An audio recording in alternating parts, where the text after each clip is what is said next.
Hi, in this video, I'd like to show you the student card and student cell in Class Composer. This is a view of a teacher's dashboard, and I'm going to grade the last student in this teacher's class, Julie. So clicking on the gray student cell opens up the student card.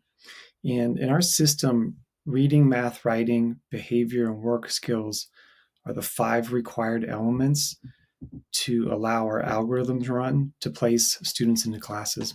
So as I grade Julie on her reading score, you'll see that the student cell in the top right gets colored based on that reading academic rating score.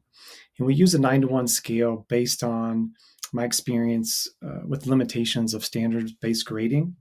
And I remember feeling limited on a 4-to-1 scale. I had a lot of students who were in the 3 range. They were on grade level.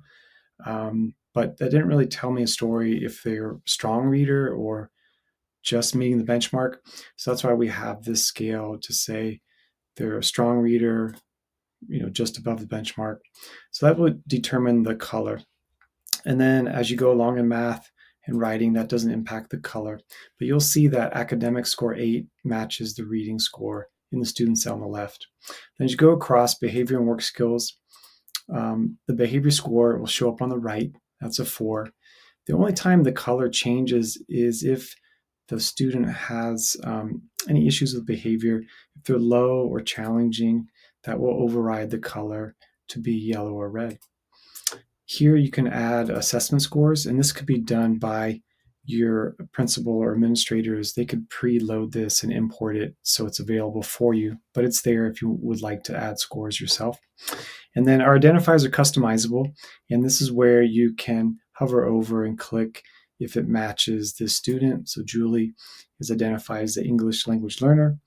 I can also put in notes and tell a story about Julie for next year's teacher. I could put in a hyperlink to a document. And then at the bottom is our last selection is placement requests. So maybe I would like to keep Julie with Allison next year, kind of a friend. And now I have a placement request and the symbol shows up in the student cell. And this is where the identified label appears in the student cell. So now as you're grading, you'll see that this student cell gets built. And in the other demo video, I'll show you how that is very impactful on the digital data wall when you're creating classes. Thank you.